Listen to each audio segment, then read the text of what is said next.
The WWE's first ever Wrestlepalooza is coming up this Saturday from the Gainbridge Fieldhouse in Indianapolis. It'll be the first PLE to air on the new ESPN Unlimited service, not on the main ESPN linear network, at least as of now. It is not set to air on the actual ESPN channel, although future shows might, at least part of them, with the idea that for the last hour or two, you would then have to switch over to the app to watch the rest of it. They've got 10,000 tickets out for the show so far, but they're not sold out. They've even cut the prices of the least expensive tickets from $222 per ticket to $192 per ticket. Not a huge decrease, but the fact that they're cutting prices at all is very unlike WWE. It shows they're not moving as quickly as they would have hoped. They're currently set up for over 12,000, according to WrestleTix, in a building that fits more than 17,000 for basketball. As for the Wrestlepalooza card itself, we've got 5 matches official so far, with 1 Raw and 1 SmackDown left to go, as I am recording this, so they may add 1 more, this being a big show for them and all.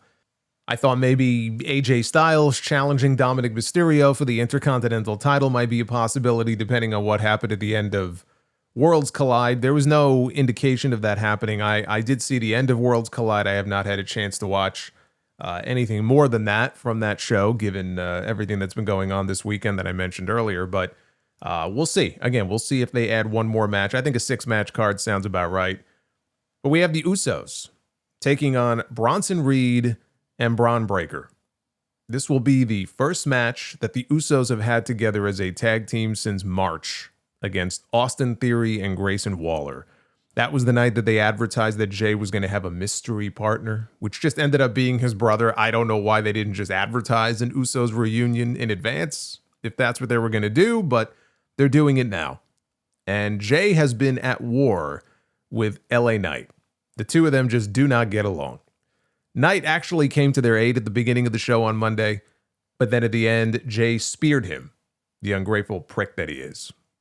And now that he's made an enemy out of LA Knight, I think there's a good chance that he gets involved here and factors into this finish, which then leads to a win for the Vision. Breaker and Reed lost at SummerSlam. They should not be losing here too.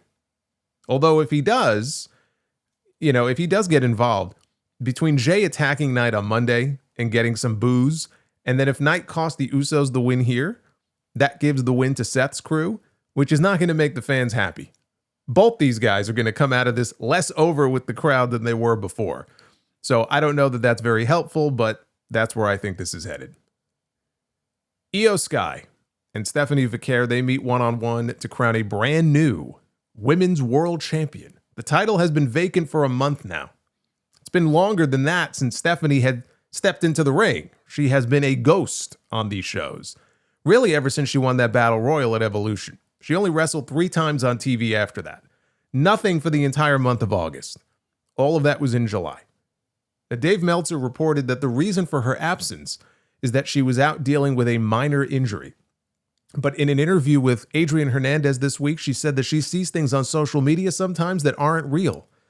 No injuries. I'm ready for Raw next Monday.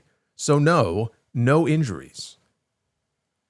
She didn't exactly deny that she was dealing with an injury before, only that right now there is no injury and she is ready to go. Clearly she's ready to go because she's wrestling on NXT this Tuesday. I'll get to that in a little bit. But she missed the contract signing segment last Monday. There was supposed to be a contract signing with her and Io. Adam Pearce told Io that it was canceled because Stephanie was unavailable. Was it a case where she was unavailable because they decided to do one tomorrow for another match on the PLE? I don't know. We'll find out tomorrow, but she's good to go now. That's all that matters. This right here, this could be the sleeper match of the night. In this match, we all win. That's how I look at it. But I think Io Sky should win the title back. I think she will win the championship back. Stephanie has just missed too much time. Whatever the reason was, they have not been able to adequately build her up for this moment. When she wins the championship at some point, she should be more established. And I think to throw it on her here would be a mistake. Now, the wild card here is Asuka, who has been beefing with anybody who even comes near Io, including Rhea Ripley, including Nikki Bella. And Asuka says that she will be in Io's corner, or she's going to watch her back in some way. for this match, even though Io has said, I don't want your help, I don't need your help. If Asuka is out there or Asuka comes out there, this could tilt either way. As far as the outcome, this could tilt either way. It all depends on what they want coming out of the show. Do they want Asuka to accidentally cost Io the title? I mean, that would really give them a reason to feud. Or do they want Asuka to help Io, even though Io said, I don't want your help, I could do this on my own, and they use Asuka's interference as an out for Stephanie when she loses. That's what I think they're going to do. And Io Sky will be the next women's world champion. CM Punk and AJ Lee against Seth Rollins and Becky Lynch. How do you continue the Punk and Rollins feud without doing another singles match? How do you keep it fresh? You call in the wives. That's what they've done. AJ Lee's return on SmackDown was one of the last big return moments the WWE has left. Certainly on the women's side. It was a big deal. And then she returned to Raw for the first time in 10 years last Monday. She had the Intercontinental title with her that she stole from Becky the previous Friday. Becky wanted it back. Seth tried to get it back for her. Punk came out, and this all led to AJ offering to give it back if they agreed to this mixed tag team match at WrestlePalooza. And so here we are. Tomorrow night, they're doing one last face-to-face with all four of them in the ring. This is one of the two big attractions for this show. One of the main selling points is AJ Lee's first match in over 10 years. And I think she wins her first match back by pinning Becky Lynch. That's how you keep the Punk and Rollins stuff alive for another match eventually, and also how you get to AJ challenging Becky for the Intercontinental title at Crown Jewel next month. Because if she pins the champion here, then she should be next in line for a title shot. That's how it should always work. So I say the Vision gets the win over the Usos, but they lose this one. You know, after Punk got cashed in on at SummerSlam, this should be his revenge. It's time now for him to come back and get one over on Seth. Even if it's his wife who does it, ultimately. But it's smart, too, because as someone that hasn't wrestled in a decade, AJ in a tag match means that she doesn't have to work the entire match. They can build, to her spots. I'm looking forward to this one. I think it makes the dynamic a lot more interesting than it would be if it was just another Seth and Punk match.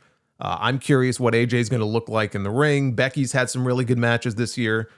I think this has the potential to be an excellent match. I am looking forward to this, but I have CM Punk and AJ Lee going over. Cody Rhodes is back. He's defending his WWE Championship against Drew McIntyre. As expected, Cody came back at the end of SmackDown on Friday after Drew beat Randy Orton. Cody said he would see McIntyre at WrestlePalooza. The only question now is, do we see Randy Orton involved here in some way, shape, or form? Does he play some kind of role in the finish of this match? Cody won the title back from John Cena at SummerSlam. This is his first title defense. And it's only his second match since SummerSlam. He's coming off a month-long absence. I'm not opposed to shaking things up and doing a title change here, but I just don't think that's realistic. I don't see WWE doing that. So I'm going to say Cody Rhodes retains. Maybe they do the finish in a way. They should do the finish in a way that warrants a rematch at Crown Jewel, and they run it back one more time. So maybe Cody doesn't win, but maybe Drew doesn't win either. They could also do some sort of a no contest type finish, which I think they could get away with because this match is not closing the show. Normally, the WWE Championship match would be the main event. That is not going to be the case on this show. So they could get away with some sort of non-finish if they wanted to then build to a rematch at Crown Jewel. Because Drew McIntyre as number one contender should not be a one and done. You have to extend this to at least one more match. But I just don't see Cody Rhodes losing here. And in what has been confirmed as the main event of the show, John Cena goes one-on-one for the final time with one of his greatest rivals, Brock Lesnar. They brought Brock back at SummerSlam to randomly attack Cena, which he did again last week. He gave him 2 more F5s. On Friday, there was no John Cena, but Brock showed up again looking for Cena. Brock really is one of those Neanderthal caveman types, because if he was smart, he'd have known that Cena said on SmackDown last week, which, by the way, Brock was there too, If he had paid attention to what John Cena had to say, Cena was very clear when he said that was his final SmackDown. So without Cena there, Brock came out, and instead he did comedy with R-Truth. And then he split his pants at the end of the segment. And then he danced a little Irish jig, and he slapped hands with the fans on his way out while he was laughing. This is how they chose to build their big main event on ESPN. Now, it's John Cena against Brock Lesnar. I get that they don't feel like they have to offer any explanation as to why Brock attacked him. Cena's going to be on Raw tomorrow night. Maybe he can deliver a home run, go-home promo to really sell this on his own. It's just lazy. You know, I miss the days where when they would build to a big main event on a pay-per-view, you would actually see the wrestlers on the show every week, building to that main event in a fun way. You don't get that with these part-time players, and that's also a big part of why these weekly shows are so dull most of the time. Now, the match itself, I liken it to their Extreme Rules match in 2012, where I think it's going to be a spectacle more than anything else. Cena is coming off 2 banger matches in the month of August, one against Cody and the other against Logan Paul. The history with him and Brock dates all the way back to that OVW class of 2002. You know, they're very familiar with each other. A lot of history there. Not all of it great. Lesnar and Cena did not get along back in those early days. That was more so from the Lesnar side. He did not like John Cena. He even went so far as to badmouth him to Vince McMahon. So there's history there. You know, I used to do a segment on the show called Match Anatomy many years ago. And I did one on their Backlash match from 2003. It's on episode 214 if you ever want to go back and check that out. They've had many matches over the years. That was their first really big match. But this being their last dance together, I think they're going to go out there and lay it all on the line, whatever they've got. Whatever they've got left in them, I think we'll see it here. And in the end, Brock Lesnar is going to win. With Brock, you never know what you're going to get. You could get an epic battle, or you could get a very boring one. You know, those matches with Bobby Lashley were very disappointing. But his last match with Roman Reigns was one of their best. And his very last match, which was against Cody, was great. I think this one will be closer to that. By the way, with the announcement that Cena will only be appearing on Raw from here on out, it got me thinking about just how loaded up that Raw roster is right now. Just look at this. Like, this is what Raw has right now. John Cena. Now, granted, John Cena only has limited dates left. If he even wrestles a match on Raw, maybe he wrestles one. It's not like he's a full-time member, but he is now a Raw guy for the rest of the year. So you got John Cena, Roman Reigns, CM Punk, AJ Lee, Seth Rollins, Becky Lynch, Io Sky, Rhea Ripley, Liv Morgan when she gets back, Stephanie Vaquer, Gunther, the Usos, LA Knight, Braun Breaker, who is like looked at as the heir apparent, and AJ Styles are all on Monday Night Raw. There is a serious imbalance right now between the two rosters. And I didn't mention guys like Sheamus, Rusev, Ilya Dragunov, who is said to be ready to come back. They're just trying to come up with a way to reintroduce him. And per Bodyslam.net, one idea they've been discussing internally is a program between Dragunov and Rusev as a way to bring him back to TV. Sign me up. I think those could be some fun matches.